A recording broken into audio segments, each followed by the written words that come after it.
Hey everyone, welcome back to Shop Life. We're on our way to Harbor Freight to go pick up some tools, some more materials and stuff for the LS swap. We need a Dremel. The one that I have, I don't have any cutting discs for, and it's really underpowered, so we're about to get a good one with some cutting discs, sanding disc, all that, and then some other stuff for the shop. It's only been a minute in Harbor Freight, and he has all this. We're just getting started.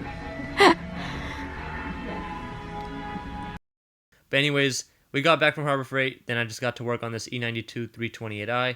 It has a lot of oil leaks, so we're changing the valve cover gasket, the oil filter housing gasket, as well as a lot of the cooling system because there's also a cooling leak. We're just going to be going over the car, doing spark plugs as well, just to make sure everything's running right, and just try to get it back to how it needs to be. It only has 100,000 miles, but it does have quite a few leaks, and I'm hoping that most of these gaskets will solve what is leaking. But I'm pretty sure the oil pan gasket will eventually need to be replaced as well.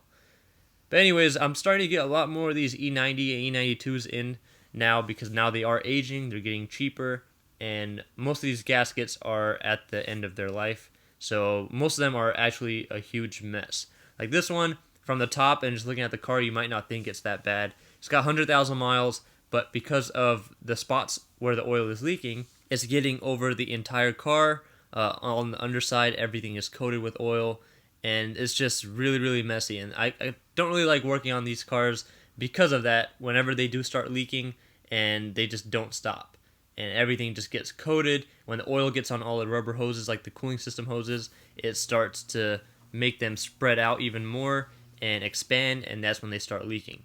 So if you have E90, E92, any car for that matter, when you start seeing something leak, try to replace it as soon as you can, especially if it's oil. That way it's not a lot harder and you don't end up having to replace a lot more stuff in the end. Alright, so a quick update on this car. The radiator ended up cracking as well when we were trying to remove the upper radiator hose. So ended up having to replace that. Sucks that this was a SULEV engine or whatever, and the radiator has a manganese coating or something like that, as well as this EAC sensor. And because of that, nobody makes an aftermarket radiator, so you had to buy the original one. So we had to get it from the dealer almost $500 later. But everything else put back together. I finished the valve cover gasket job as well. Changed the spark plugs, changed the sensor for the Valvetronic motor, changed the eccentric shaft sensor seal as well. I meant the seal for that Valvetronic motor. Got all that done, refilled the cooling system. There was a coolant leak from this hose right here. We replaced the hose, but it started leaking anyways, so I put another O-ring on it and now it's all good. Now the only thing is it's still leaking oil from somewhere, but I've spent a lot of time on this and went over time already, but I need to go ahead and work on some other cars. So I'm going to work on this E46 M3. We're going to put coilovers on it and do a valve adjustment. So let's see how it looks now. So this is on stock suspension right here. And we're putting some Godspeed coils on here, and then we'll see how it looks. Alright, so the front's lowered. As you can see, there's still some space in there. I didn't want to lower it too much because he still wants to be able to daily drive it and keep it functional. So the front's done. Now I'm about to do the back. And we're gonna keep it mostly an even look. The fender to tire clearance, we want to keep it even all around. So I'll try to do that as best as I can, and then check back in.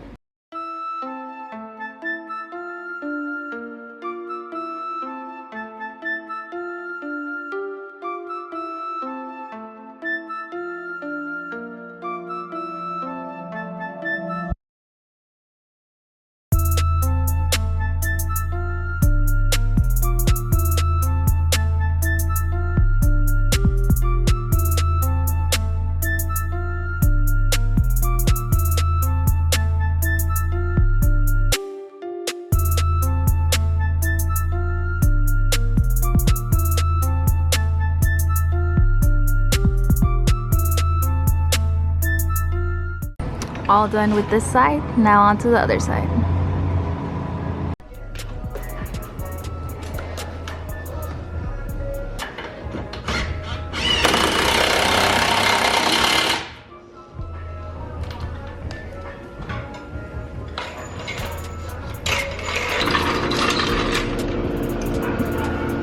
It's not that low. We thought it would be lower.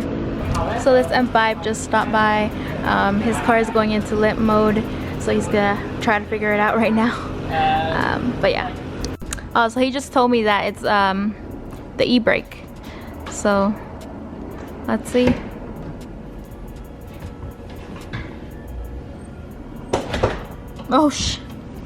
Oh, yep, that's the difference. Hitting the quarter? No, but it might when he's driving.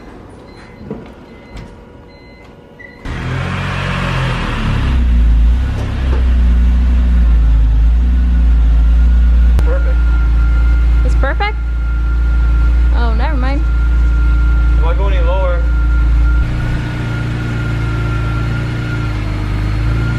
Let me pull it out and see how it looks. It's all done.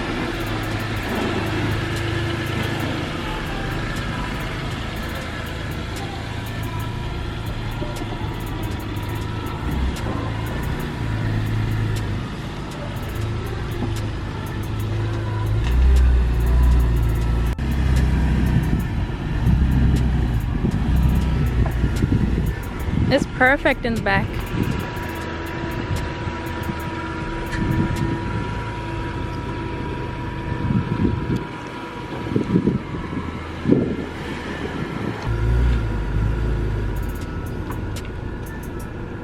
Alright, so I finished lowering the car. Now I'm about to do a valve adjustment. I actually wanted to do a DIY valve adjustment on this car and make the whole video, but I've got a lot of work and a lot of cars that are just piling up, especially because I kept getting backtracked with the E92, so everything just kept, you know, falling behind and behind. So I'm not gonna waste my time and do the DIY on the valve adjustment. I need to do another valve adjustment on my car as well, so when I end up doing it, when I get more time, I'll make a DIY for that.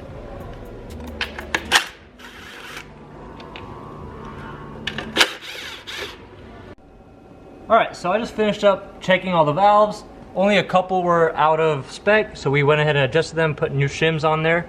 So pretty much the easiest way to explain what the valve adjustment does is you use a feeler gauge. They come out. So you use a feeler gauge, and they're all different sizes. So this is like a 0.004 or 0.102 millimeters. And you want to check the space between the cam lobe.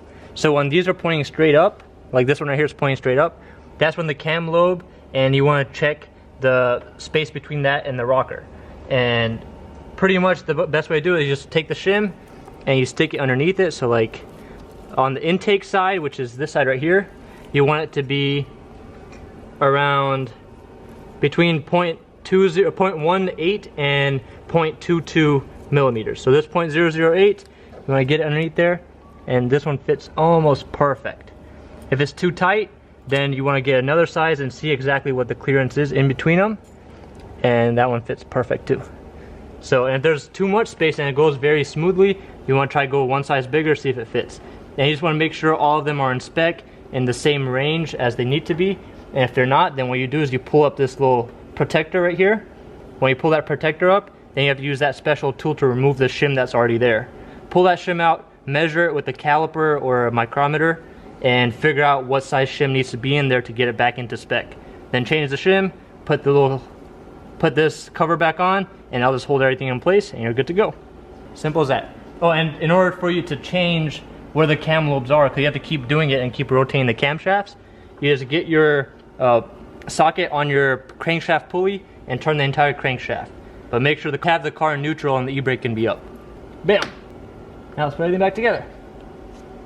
Okay, so I finished the valve adjustment as well as made sure all the lowering stuff was done right on the E46 M3. I made sure all the heights were all set properly and adjusted the dampening on all the struts and shocks. All that was good.